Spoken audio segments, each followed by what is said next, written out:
Hey guys, this is Clinton Jeff from AnishAPhones.com, and this is my review of the Micromax U Eureka, or as it is officially known as the U Eureka. Now Micromax is a mobile brand that's pretty well known here in India. They were the first mobile brand to start pumping out dual SIM cheap and affordable Android phones. They did this way before Nokia or Samsung did it, and as a result they have quite a number of phones sold in India. In fact, in terms of shipments, they are the #1 brand right now in India. That being said, while their phones were very affordable, they had a certain reputation for being not so great quality, which is why some people wouldn't consider a Micromax phone or something from Nokia or Sony or even LG. So it's very interesting to see the new U brand pop up. It's YU and pronounced U. Just like Toyota has Lexus, Micromax now has U. U is going to be a brand that sells towards technology enthusiasts and more tech-savvy users that are on a budget. These phones will also only be sold online, so you might not be able to get it in stores for a while. Now, to create the U brand, Micromax teamed up with Cyanogen just to make sure that their devices are all powered by Cyanogen OS. Cyanogen OS is based on Android and it's pretty powerful and very customizable, so I'm guessing Micromax hopes that this will make their phone stand out compared to the other phones out there. So as you can tell, the first phone from the U brand is the U Eureka. Apart from the bad pun, it's actually a really decent phone. Here's what I think about the U Eureka. Alright, let's start with design. When you first pick up the U Eureka, you wouldn't know it was a Micromax phone at all. There's really no sign of the company whatsoever in any corner of the phone. Heck, even the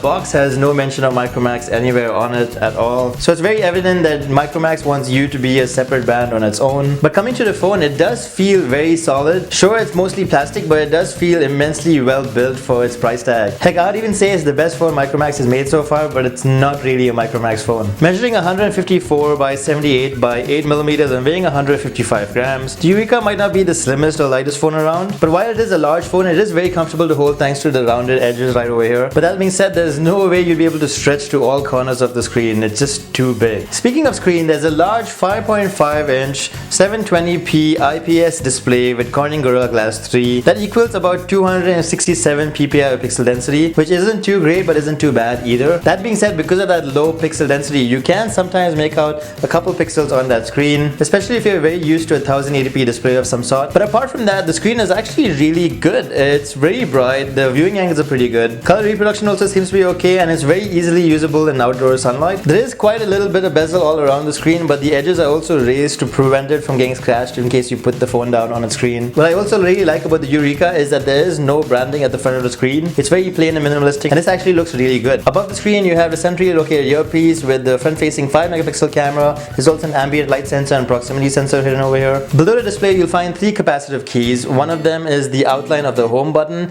and the other 2 keys don't actually display when they're not being used. You press the home button or interact with the screen, you'll see the other 2 capacitive buttons pop up. That's the menu button right over here and the back button. You can long press the menu button to get to your multitasking or recent apps, and likewise you can long press the home button to get to Google Now. Because it's running Cyanogen, you can also rework these keys in case you don't want to use them. On the left side there's a volume button right over here, and on the right side you just have this power and screen lock button. They're placed a little high for them to be very comfortable to use, but they do have good feedback, so no complaints. At the bottom of the Eureka you have just a lone micro USB charging port with a tiny pinhole for the microphone, while at the top you just have the lone 3.5mm audio jack. Coming to the back, you'll notice that the Eureka has a very gorgeous looking moonstone grey panel that has a very interesting texture to it. While it looks very similar to the sandpaper like finish on the OnePlus One, it's actually very smooth when you hold it. I'm not really sure how they managed to do this, but it does look very good. But as gorgeous as the rear panel looks, the bright cyan blue U logo does kind of seem a little cheap. Above that there's the 13 megapixel camera, a single LED flash, and a second pinhole for the noise cancelling microphone. And towards the bottom you just have the speaker grill. Of course, this panel is removable and you'll get access to 2 SIM card slots and a micro SD card slot, and you also have a removable battery as well. All in all, from the front the Eureka might look like any smartphone today, but from the back it does look a little bit unique and does stand out. For a phone in this price range, that's not too bad at all. Alright, let's talk about hardware. The U Eureka is powered by a 1.5 GHz octa-core Qualcomm Snapdragon 615 processor. The processor has 64-bit support. This is great because CM11 is also 64-bit compatible, and it's basically meant to take on the octa-core MediaTek processors that are out there right now. Along with that, there's 2 GB of RAM, 16 GB of internal memory, and a micro SD card slot as well. In terms of performance, the Snapdragon 615 on the Eureka performs similar to the octa-core MediaTek processor on the Xiaomi Redmi Note. As always guys, I have benchmark results right over on the site, so you can check out unleashthephones.com if you're into benchmarks. Because the processor is so powerful, day-to-day routines like opening up Twitter or checking Instagram all work around very fine and smooth. There's no lag or slowdowns whatsoever. Honestly, it performs better than most Micromax phones which run stock Android. Very intensive games like Asphalt 8 and Injustice all play just fine on the Eureka. There is some amount of lag that occurs after you play a very processor-intensive game, but otherwise the processor does a very good job of keeping up with whatever you throw at it. In terms of connectivity, there's Bluetooth 4.0, Wi-Fi, and there's even support for Indian LTE bands. There's no NFC or infrared, but honestly it's not really a big deal at all. Alright, coming to software, the Eureka runs Cyanogen OS thanks to a tie-up between both companies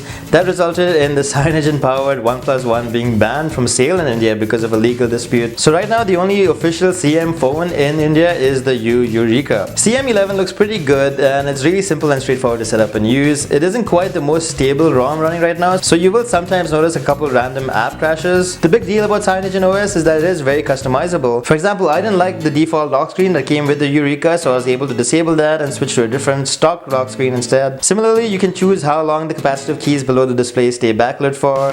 You can decide what each of the buttons do, or you can just disable the buttons and switch to an on-screen navigation buttons instead. You can also choose whether to see the battery indicator in the status bar, or you can double tap the status bar to lock the screen. You can also slide to adjust brightness and much more. If you're not a fan of the UI, you can change it up thanks to all the built-in themes. You will of course need a Cyanogen account to download these themes, but you can also mix and match elements from different themes. For example, you can mix elements of the default U theme with elements of the Android Halo theme. Apart from that, the UI is very similar to most other Android UIs. There's a drop-down notification bar and a whole bunch of toggles that you can tweak right over there. Coming to messaging, it's easy enough thanks to that large screen. With that being said, you'll definitely need to use both hands to type on the screen. Apart from that, there's the usual bit of Google apps pre-installed, though there's very little bloatware present. There's a couple U apps installed. For example, the browser that they've pre-installed is called the Universe, which is a terrible name, and I don't understand why there's need for another browser when there's Chrome built in. Moving on to multimedia, you can't really play 1080p files on this phone, but anything 720p or less seems to work fine. Coming to music, the inbox headset isn't that great, so I strongly recommend getting another pair of headphones. And the built-in loudspeaker is actually pretty loud and pretty decent. Alright, coming to the camera, the Eureka boasts a 30 megapixel rear camera and a 5 megapixel front-facing camera. Camera quality was pretty impressive for a phone in this price range.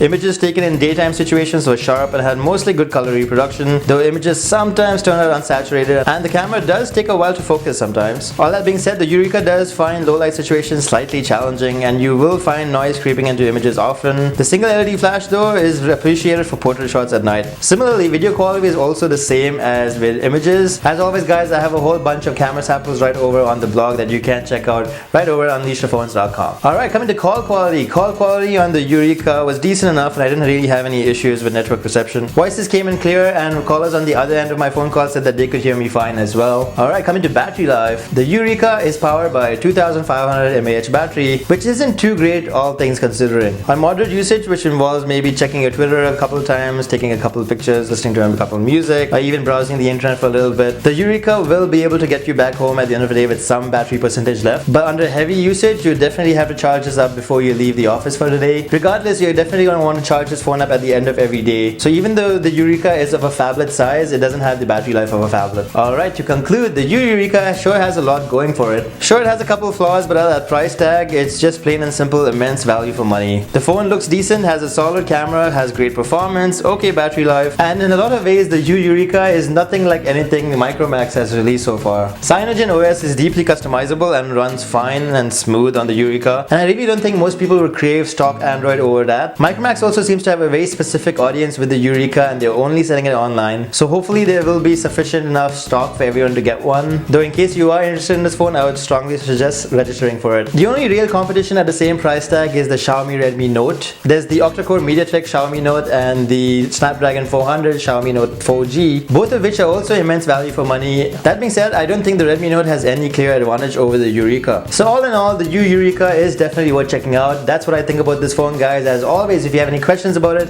let me know right in the comment section below, or check out the written review right over at unleashthephones.com. And as always, if you like this video, maybe hit the like button and maybe subscribe, because that would be appreciated. And that's about it. Thanks for watching, guys.